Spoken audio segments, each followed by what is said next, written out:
All right, welcome. Thank you so much. We are so excited to have Rainey Shane join us today. We are kicking off this series on social sustainability and ESG. The purpose of this series is to understand reporting methodologies and how they can improve decision-making that positively impact the built environment and people's lives. Today, this session will be on social sustainability, the SEAM certification, and ESG. And today we have Rainey Shane from JLL joining us, principal and also social sustainability director at JLL. So thank you so much for joining us, and I'm really curious to learn a little bit more about your background and how you got to where you are today, and also focusing on social sustainability. Yeah, thanks for having me. Happy to be here. Love talking about social sustainability, but the path to this place was varied for sure. I come from a long history of nonprofit work. So for about 30 years, a lot of nonprofit work alongside whatever my day job was. And I entered the commercial real estate world about 15 years ago and immediately became obsessed with adaptive reuse. And not only was I just in love with old buildings, but adaptively reusing existing building stock was the most environmentally sustainable option for any commercial real estate project. And I soon found out over the course of a lot of research, a lot of presentations in that field, that adaptively reusing buildings is actually the highest opportunity for social sustainability, for social impact, the highest opportunity for positive economic development in cities. And I said, how can I now converge my nonprofit life and my commercial real estate career? And the SEAM certification was the way that I did that. And so we've been working on the SEAM certification for about 4.5 years. It is a nonprofit that sits outside of JLL. JLL has been supportive from the very beginning. And once we got to the point where we were doing the pilot phase of projects to calibrate the scorecard, it just made sense for me to switch into a 100% social sustainability role at JLL and guide all of the social impact consulting as well as guide SEAM certifications. And so that's primarily where I transitioned this year into that role. Yeah, that's incredible. So you actually just started doing the work, and then that sort of supported the role into almost just seeming inevitable in a certain way, that then you could kind of take this up and show that it could work. Yeah, and I mean, I think that's the way it is with everything, right? It was the way with adaptive reuse. We didn't have an adaptive reuse division at JLL until I came on board, and I said, I want to do adaptive reuse, and I think I can make the business case for that. And I did, and I created a division, and now it's a whole practice within JLL's project and development services.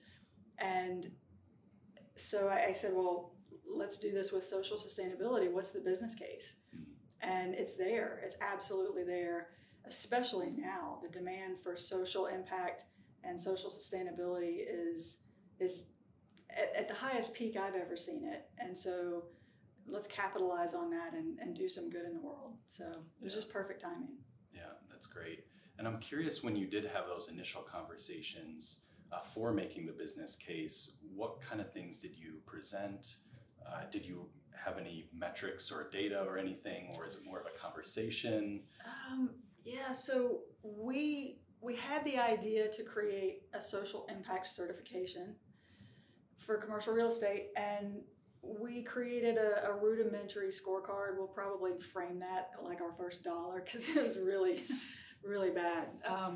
But we went to JLL and we said, well, let's talk to them about it, because we are employees of JLL, and technically whatever we do is work product, even though this is not something that they do.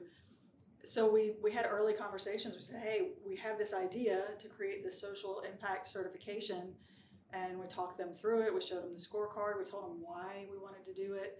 We told them how we felt like it could create some value in JLL's service offerings, but there weren't a lot of metrics to present. And so obviously the first question is, well, how do you monetize this? Is it monetizable, or is it just, you're asking owners and developers to do something voluntary with their projects just because it's the right thing to do? And so there was a lot of research around the double bottom line. I know the triple bottom line would be environmental, but for us it was the double bottom line. And there are so many metrics out there about impact investing, about the ability to attract the top talent, reputational, like brand reputation increasing, being able to attract better customers. So that data is out there, and it's even more granular to say millennials, there's a percentage for, a certain percentage of millennials would not take a job if the company didn't have a social responsibility agenda. And then it breaks it down to everyone else. And millennials were always higher, and Gen Z is even higher than that. So considering that by 2040, I think it's 2040, 2030, that over half of the working population will be millennials, that tells a pretty compelling story. So there were metrics, not monetary metrics, but definitely corporate social responsibility metrics that made sense. Yeah, that makes a lot of sense. And when you're looking at the various metrics that real estate firms are using, as well as architecture firms, what are you sort of seeing the impact of these, just more broadly, the impact of these reporting metrics? What are some current challenges and limitations, and also their just their current challenges and limitations? Yeah, it's it's interesting because we started looking at ESG about 2.5 years ago. And of course it started in Europe, moved its way to the United States, which seems to be the way that things go. And first they were really looking at environmental. And so everyone started looking at, or at least the public companies that were starting to have an ESG reporting requirement, they started looking at what are we doing environmentally that will boost our ESG score. And you had LEED, and you've got BREEAM in Europe, and so they used those frameworks, those scoring or rating tools, to guide what they did to get their ESG scores. But the limitations right now are, one, companies don't always have internal resources to guide the company through whatever their strategy is going to be, whether it's trying to complete a certification, aligning to a certain reporting framework. That takes a level of expertise that not all companies have. Two, you've got a lack of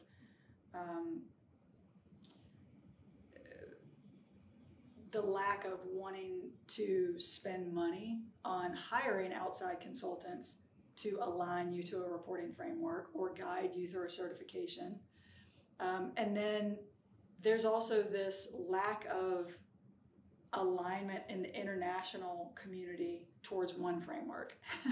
And we're getting there. A couple of years ago, coming out of Davos, the international community said, look, we have got to all start moving in the same direction, speaking the same language. And GRI started to emerge as the international standard of reporting framework. And so that one's starting to kind of pull ahead.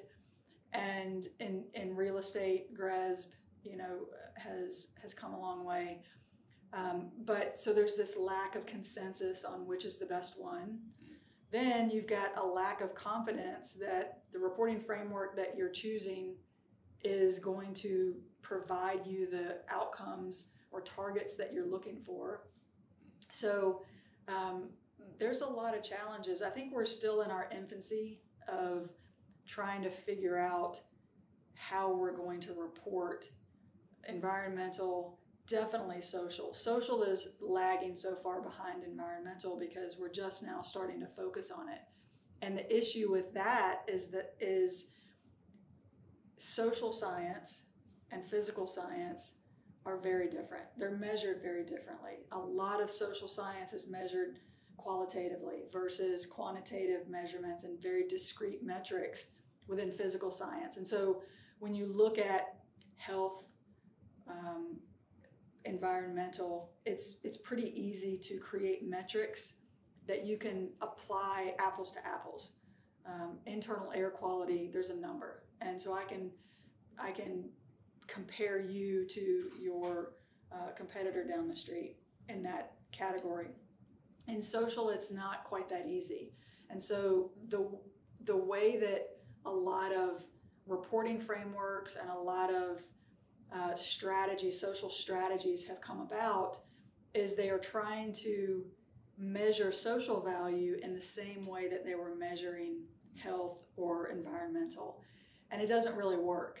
And so you've got a lot of people losing confidence in the way that we're reporting or measuring social value. And which is another reason why SEAM certification has come along and said, look, this is how you do it. There is a very structured and formal process for impact measurement and management. And our scorecard, while it's a rating tool, just like LEAD and WELL and FitWell and BREEAM, where you add up all the points and you get a score at the bottom, there's also this horizontal component. And so you're looking at a causative relationship between the activities that you're doing that goes through outputs, which is typically what the measurement is, to outcomes and impact. And the whole point of social impact is to create impact, right? And the reporting frameworks, we haven't quite yet proven that certain actions actually create the impact that you're looking for. So there's that causative relationship that everyone's trying to get to. And so measuring discrete outputs does not mean that you're making input. It makes it easy to compare us to each other. If you say we helped, 100 beneficiaries in the community, and over here you helped 100 beneficiaries, the way that you did it, this 100 people might not have created any positive impact. So I know that's a lot of words, but it's in its infancy and it's complex. Yeah. No, that makes a lot of sense. And I do think even with those challenges, we have seen updates in building codes based on them and a lot of progress. So I'm curious too on this, thinking about making it more accessible and more affordable as well. Is there a way to start to lower, I guess, the barrier for entry, but then also keep that same rigor to the standard and making it, like you're talking about, actually have the impacts that you want or the results that you want? Yeah, here I'm going to tell you, SEAM certification does that. We spend a lot of time balancing the tension between feasibility and credibility. We don't want to make it so hard that no one does it, but we don't want to make it so easy that you're not actually creating any social impact. And so that's where we're in this pilot project phase now, because after 4.5 years of honing this scorecard, it was a little rigorous, a bit more rigorous than was easily implemented when it came down to practical application. So we're adjusting that right now, but the way that we do that is through levels. And we've got bronze, silver, gold, platinum, just like a LEAD. And so being able to start recognizing improvements in outcomes even if those outcomes don't reach the threshold that is do no harm, right? And that is how we lower the barrier to entry, is we don't just say, well, if you can't do it to this level, don't do it at all. We're going to give you credit. We're going to recognize that just making improvements towards that threshold is valuable. And so that lowers the barrier to entry. The other thing is the SEAM nonprofit that writes the standards and will maintain verification and accreditation. We want to do all of the brain damage for 80% of the commercial real estate projects out there. So we've done stakeholder analysis, we've done impact value chain analysis, we've created the activities that lead to or should lead to certain outcomes and impact. We've done the impact thesis, we've done the theory of change on all of these activities and objectives, so that when we go to an owner or developer, project owner, we can say, look, we've done about 80% of the work here. And granted, there will be specific things that this project or this location or regulatory authority or country will need to add in those last pieces, but doing all of that work ahead of time and then bringing them a roadmap and saying, look, just follow this plan and we'll get you to where you need to go. That is the whole purpose of SEAM certification, to lower the barrier to entry. And if we don't, then we don't scale. And if we don't scale, we're not changing the world. Yeah. And that's the whole point, is to change the world, right? Yeah, definitely, and have that positive impact for people and the environment. And I'm curious too about that aspect of, I do really appreciate about the SEAM certification that it does seem like a roadmap as well, that it's also a guide along the way that someone could use. So, and then what was the process of incorporating the ISO standards? And could you talk about maybe the significance of incorporating those as well as the SDGs as well? Yeah, so the interesting thing again about social science is, if you're going to create an impact thesis, so a hypothesis that if I do this, then this will happen, you have to have some proven actions that say, well, if I do this, it's probably going to lead to this. And there aren't a lot out there. There's not a lot of research like there is for LEAD and WELL. There's a lot of research in health. There's a lot of research and science behind environmental related actions. And so when you design a building, there's a lot of science that goes into that. And there isn't quite the same amount of research in the social science area and social equity. So the only place we can look to are international standards. And so if we look at UN SDGs and ILO and Declaration for Human Rights and ISO 26000, which is corporate social responsibility, ISO 30415, which conveniently just came out in the middle of last year for diversity, equity, and inclusion. That is where we look to our science to say, here are the, maybe not proven actions, but these are the actions that you can take that should lead you to outcomes that you're looking for. And so that's how I had to set up the scorecard, is what is the science that's going to get me the outcomes? And the international standards were where we took all of that information. And it also starts to align the scorecard to be global, right? Now, the interesting thing about international standards is that some of the thresholds for this is the line that you have to be at to do no harm. Some of the thresholds are lower than what we would want to look at for the United States, because again, it's international and you're looking at the whole world. So some of the thresholds are geared towards underdeveloped countries or developing countries. So each scorecard, we set the thresholds based on the area that they're in, which is what makes it global. So, but the baseline foundation are the international standards, which everyone has agreed to. And it's interesting because a lot of the international declarations, you know, the United States has signed into these declarations, but we're not really following the guidance. So I just want to make people aware of what that is and what your responsibility actually is, that you should be following. We're going to show you what that is. So that's why we used international standards.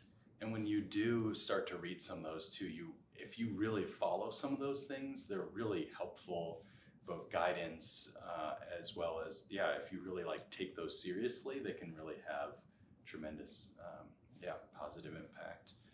I'm also curious about, so kind of stepping back to SEAM certification, what do you see? You mentioned that you had a couple pilot projects happening, I believe, across the world or in different countries.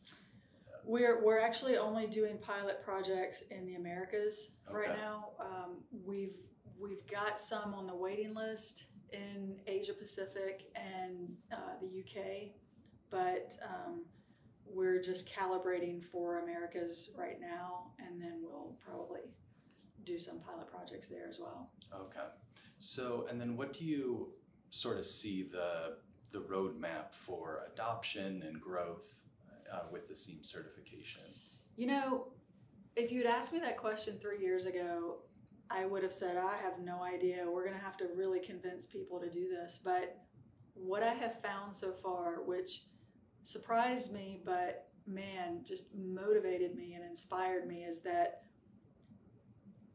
owners and developers are demanding this.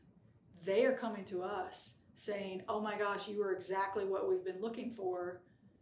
How do I sign up to get this SEAM certification? So the demand right now is outpacing our ability to support additional projects. We're having to turn people down, put them on a wait list.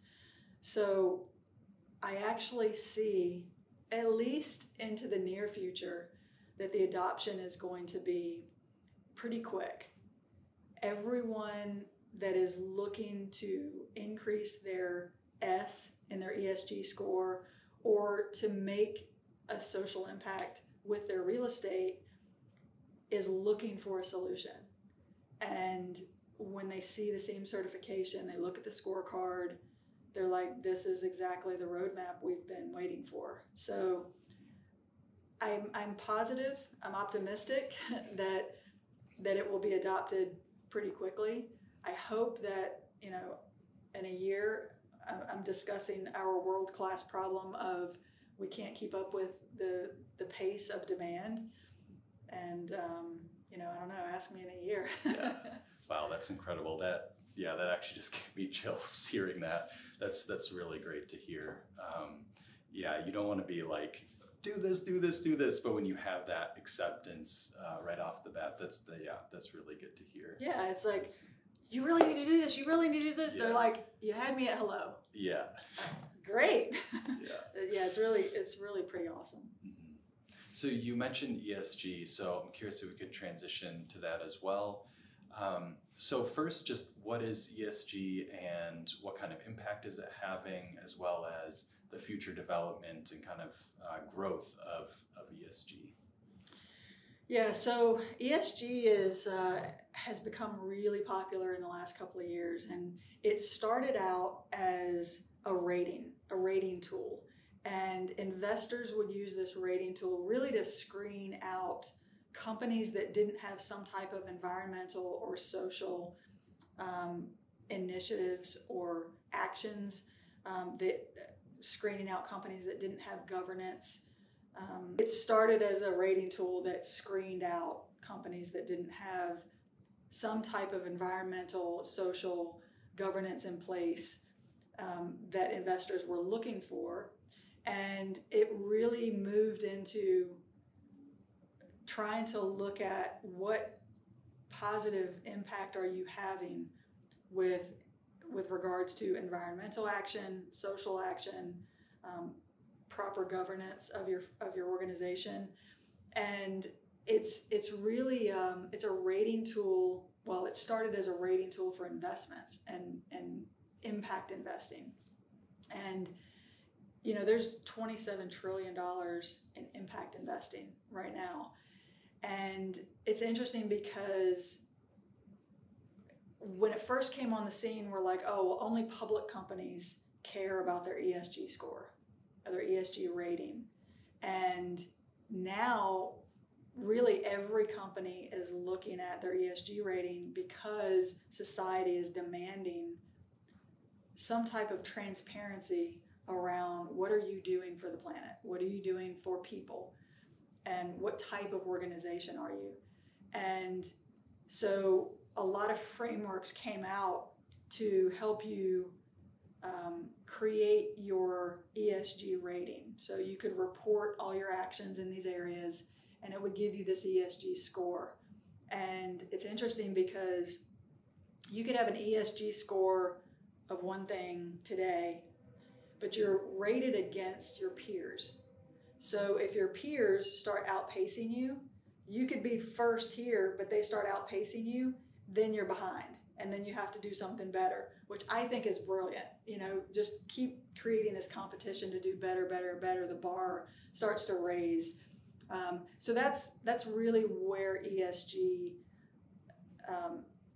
space is really around impact investing and looking at public companies. It's a rating tool for investing. Yeah. And it seems like people are also recognizing that it's not just the financial metrics that make a company successful, but it's a more holistic approach to actually, this is somewhat of a helpful tool to actually see if this company is going to be successful, not just looking at this one particular thing. Yeah, well, I mean, it's interesting because investors know if you want metrics, all you have to do is say, well, investors are not going to put their money in companies that don't have environmental action, social action, and have proper governance. Mm-hmm. So do you really need metrics if the money people who do all the research, dig as deep as they can possibly dig, say, we're not going to invest unless you have these things because we know that the success of your company depends on it. And a lot of CEOs have come out. Larry Fink at BlackRock said, you're not going to survive unless you have a social purpose.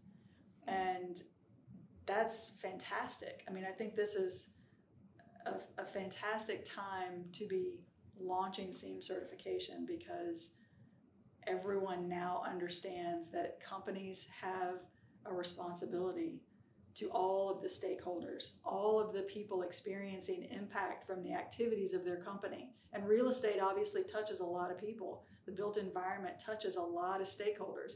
Just getting something built touches a lot of stakeholders. And it's really important that companies pay attention to that and make sure that they are not offsetting harm to these stakeholders by doing better for these stakeholders. And then I'm also curious, what do you think this is going to mean for both the real estate industry, but then also for architects as well and architecture firms? Yeah, so to answer that question, I would say look back to LEED and look back to WELL. And LEED's been around for a really long time, but when they first started, it was very messy.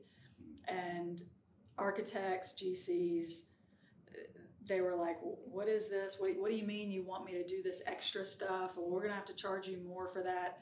And now it's become so mainstream that if you are an architecture firm that does not know how to design a LEED project or a WELL project, you're probably not going to survive for very long. And so I think that it's going to move the same direction with social, whether it's SEAM certification or some other certification or rating tool.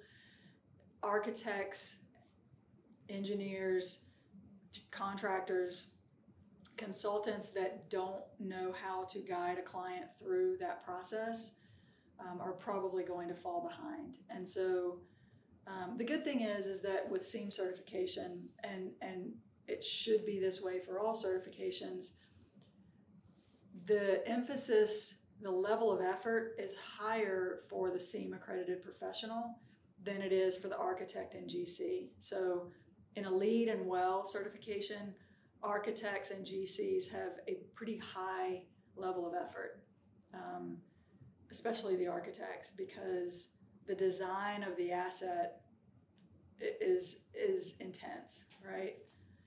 With SEAM certification, there isn't as much in the design. Now there's universal and inclusive design, and that is definitely part of architect. There's some architect and engineering, all consultants, there's some governance issues. There is the way that they procure sub-consultants or subcontractors. But their level of effort to do a SEAM certification is, I would say, probably a quarter of what it is for LEED and WELL, which is the good news for architects and GCs. So it won't be hard for them to learn the language and learn that process pretty quickly and be able to walk the talk with clients on social equity.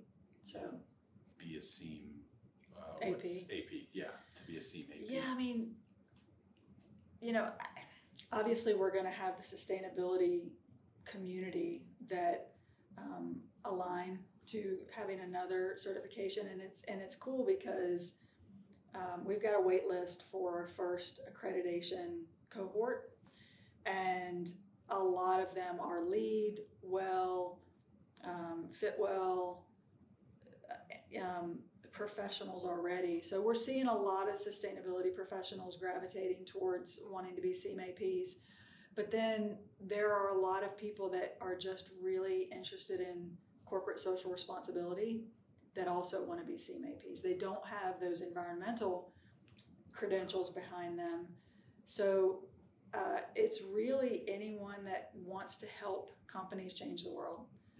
And I would like to think that could be anyone.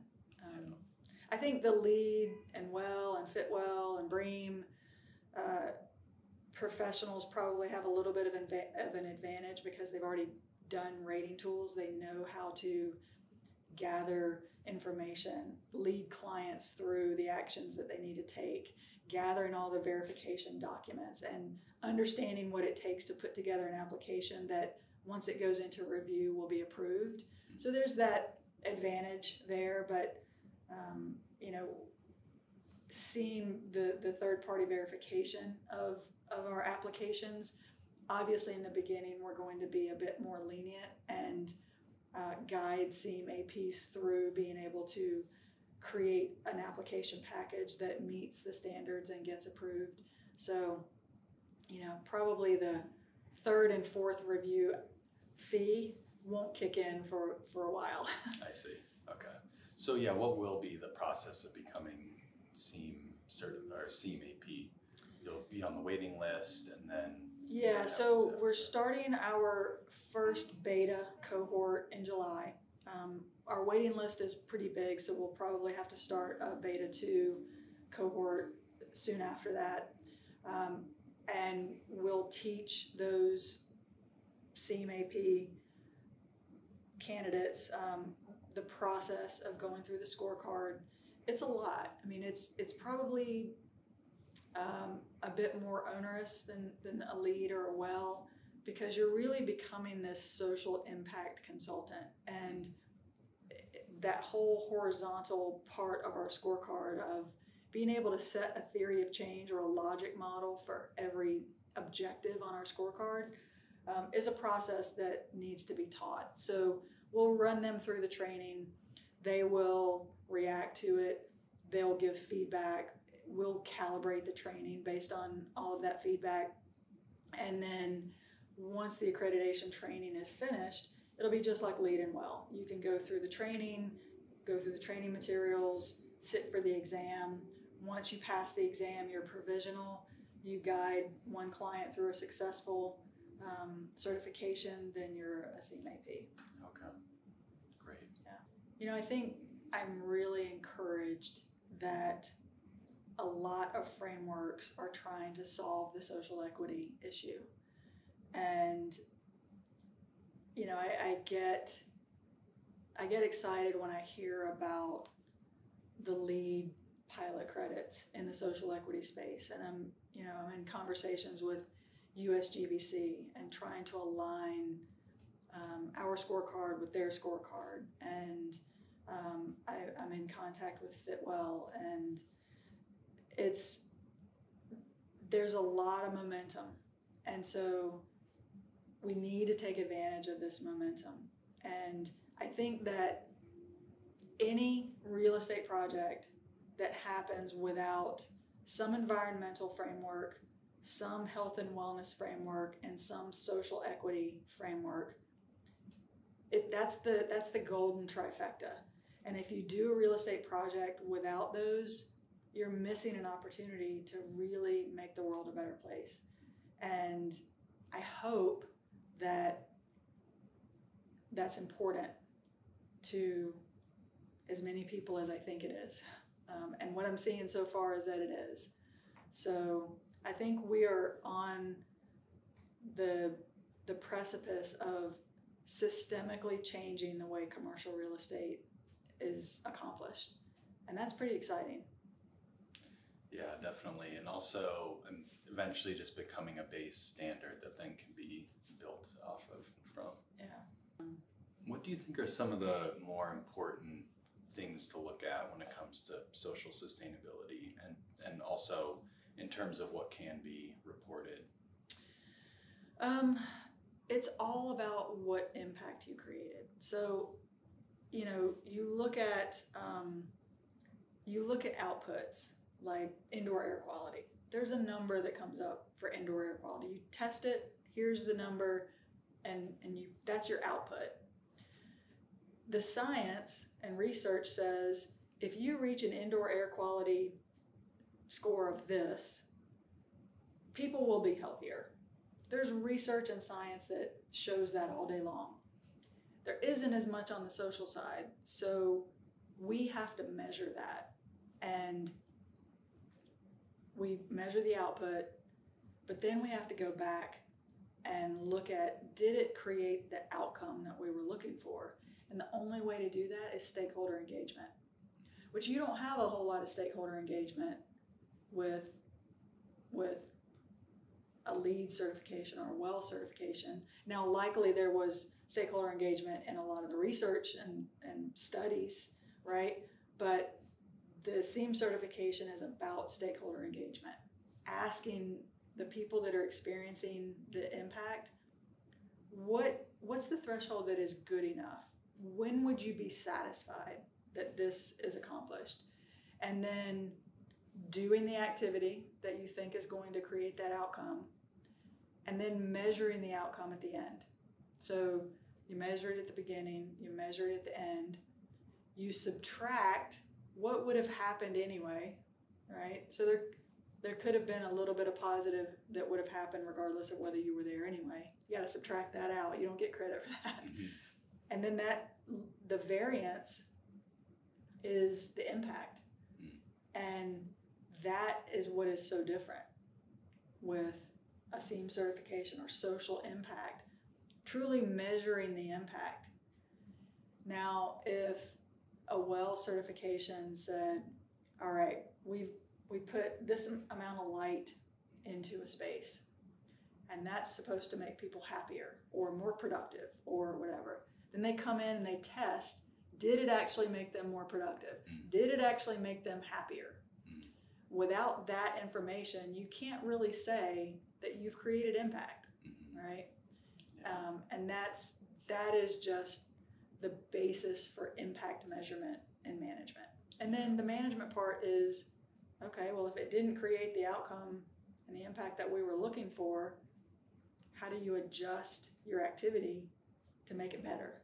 And so you're just constantly creating goal alignment to change the amount of impact.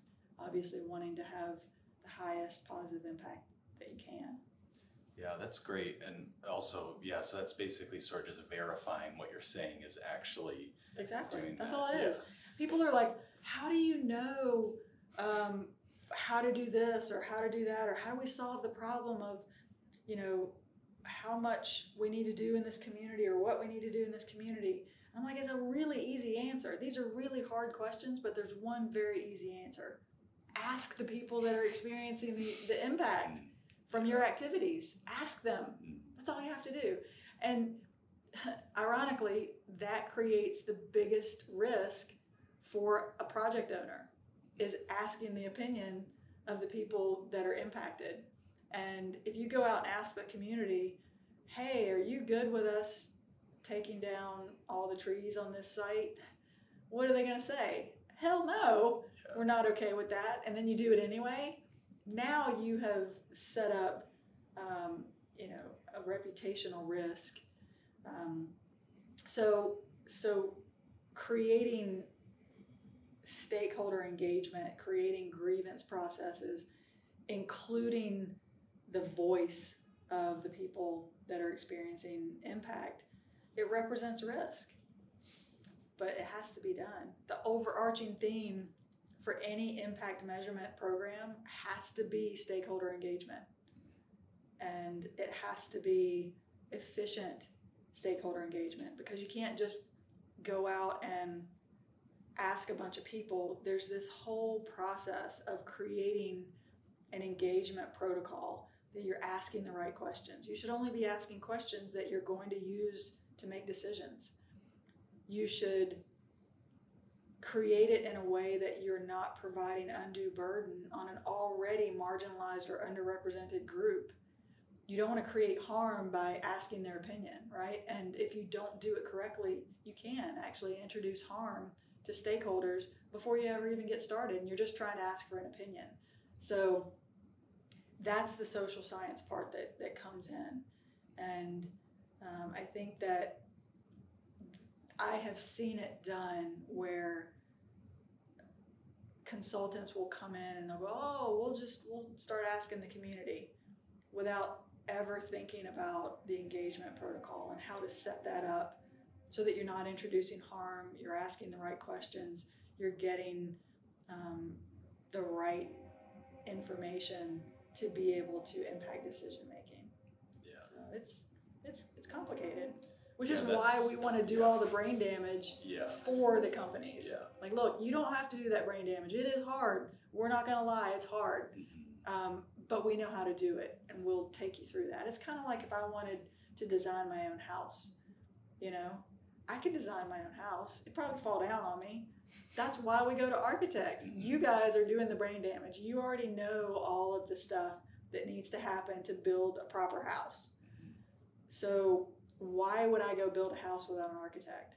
It's the same thing with a social impact program. Just don't go out and do it because you think that you should be doing something. Go out and find someone that will show you how to do it right. Yeah, that makes a lot of sense. That meaningful engagement is really challenging and I've been in those scenarios, whether it's a town hall meeting with a community, and then also just sitting in community meetings and people just visibly frustrated that that they'll express their voice, but it's not really going to be heard, and there's that frustration with that.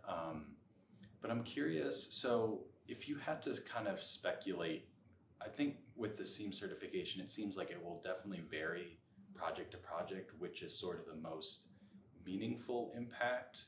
But I'm curious if you could speculate just a little bit, what do you think is a particular measurement or aspect of the SEAM certification that you think will really have a big impact?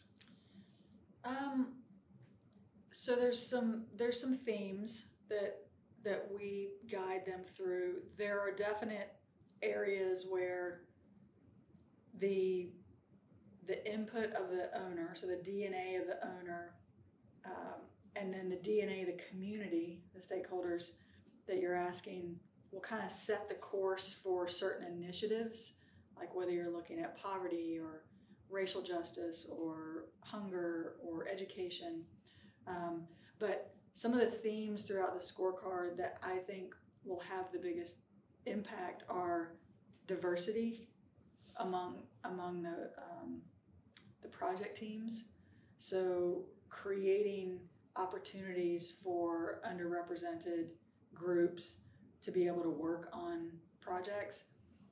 Human rights is the biggest one. I mean, looking at human rights within the supply chain, whether it's fair labor, modern slavery, anti-corruption, there's this whole range of human rights that are being violated right now in construction. And so I think DEI and human rights are the biggest two areas where the SEAM certification is going to make a huge impact. And then as each project is done, there will be strides in whatever area of assistance or area of focus that they want to create initiatives. There are 3 initiatives that you undertake through the scorecard. One is a community involvement initiative, which is centered around volunteering, but creating a sustainable program such that once the volunteering is gone, that the benefit and the impact lives on even if that goes away. Then there's a community development where there is a monetary donation type component that, again, it's a sustainable initiative that's created during the SEAM certification process. And then there's one that refers to social justice. So those are the 3 that the community, the location, the country, the owner, the project team all will get together and determine what's the area of focus. So you could have one SEAM certification that built schools, and that was their initiatives. You could have one that solved hunger in a community as their initiative. But what we're comparing is the impact. So that we can compare to each other. What kind of impact did you have? Yeah, that's really interesting. It's amazing that it's also looking at the full life cycle that happens through creating the products, which can be hazardous or very terrible conditions, all the way through to after the project is built and doing those verifications. So kind of touching through that life cycle analysis. Yeah, of I mean, social. and that's the whole thing is we've looked at what is the impact value chain analysis that's done. And when you go out and you hire a social impact consultant, social impact assessment, this is all the work they're going to do. And that's what you pay for. And it's pretty expensive. It's over $100,000 to do a social impact assessment for a project. Well, no one's going to do that. And historically, they haven't, unless it's like a huge pipeline running through the middle of America, or they'll do one for that. But they're expensive. And the larger the project, the more expensive they are. So what we've done is we said, well, let us do that heavy lifting for you. We have looked at from the very idea of a project through to operating the asset. We've looked at all the stakeholders. We've looked at all the activities. We've looked at whether there's positive impact, negative impact, indirect, direct, intended, unintended consequences. So we think we've done that work for the 80%, right? Again, there's that last 20% that will be truly project specific. But we've done that heavy lifting brain damage that gets you the large bulk of the impact work for you. And then you just come in and you just follow the steps, go through the workshops and the work sessions, and we take you, we want to be the easy button, you know? We want to just say, oh, we're doing the SEAM certification. They'll just tell us exactly what to do. It's not easy work. We make it simple, but it's not easy, you know? We hope that we'll get you in touch with your what you're truly wanting to do for the world, for the community where you live. The first pilot project partner is a developer called Urban Visions, and this is in their DNA. Like they're just that kind of firm. They want to impact the Seattle community because they are in love with the Seattle community. And this SEAM roadmap is exactly what they needed to create that impact that they wanted to make. But what I love about SEAM certification and what keeps me up at night is it comprehensive? Who am I missing? What stakeholder is being impacted by a commercial real estate project that I've missed? Which is why we do a social impact assessment within each certification to make sure that we're looking at the project, the community, regulatory authorities. What are we missing? Because when I look at other reporting frameworks, I'm like, that's really great. You guys are doing some great work in the diversity arena, or you're doing some really great work in this little area, but it's not comprehensive. And when you look at social versus maybe environmental, you can't offset harm. You can't offset human harm. So if you're doing really great over here in this diversity area, that's fantastic. That's great. But if you're violating people's human rights in your supply chain, there's no amount of good you can do over here to offset this harm. And so if you're not doing a comprehensive strategy, looking at every single stakeholder, you're missing a big part of the picture. And in the environmental space or the health and wellness space, you might be able to offset some of that, but you can't in the social space. So that's to me what sets us apart, is we aim to be comprehensive on all of the stakeholders. And then we look at what are the levels of stakeholders? Are they underrepresented, marginalized, whatever word you want to use? That gets a higher score. That not score, but it's a higher priority. And then the severity of the harm that you're creating also gets a higher priority. So it allows you to set up a priority of actions so that you are making sure that you're addressing the worst of the worst first. Yeah. So. Yeah, that makes a lot of sense. And really looking at every single phase of that life cycle, really, that just makes a lot of sense. And yeah, great, you might be using a certain company, but if they're sourcing those materials and they're manufacturing those materials in a specific way, it's equally as problematic. Yeah. I'm curious, and we can wrap up soon.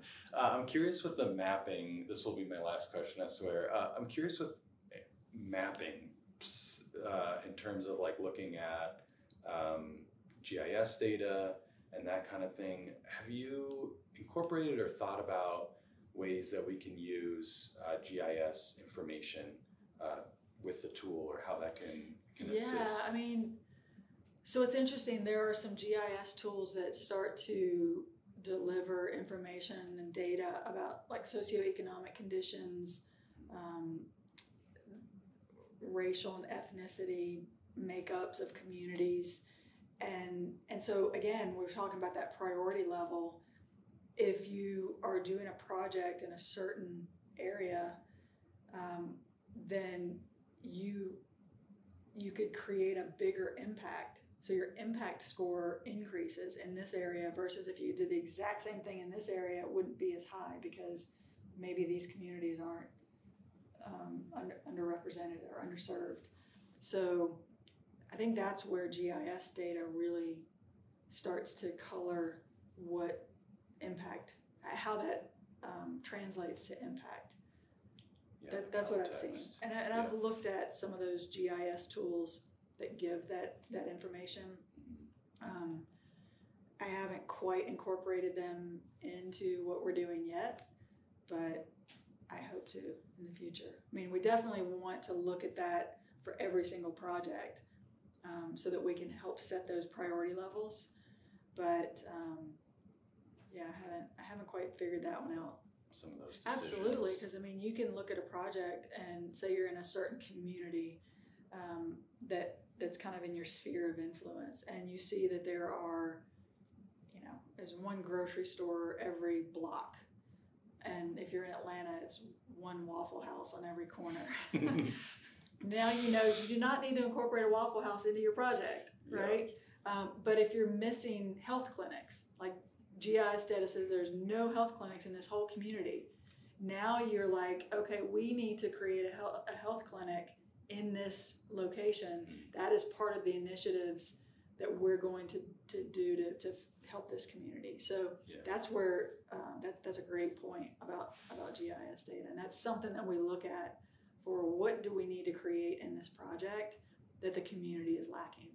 Great. Well, thank you so much for joining us today. It was great talking through this and really helpful for understanding these metrics that will have that positive impact. So yeah, thank you so much. Yeah, my pleasure. Great. Woohoo! Yay! Yeah, thank you. It's it's great that you're also coordinating those efforts with you, like with LEAD and as well as Fitwell. Yeah.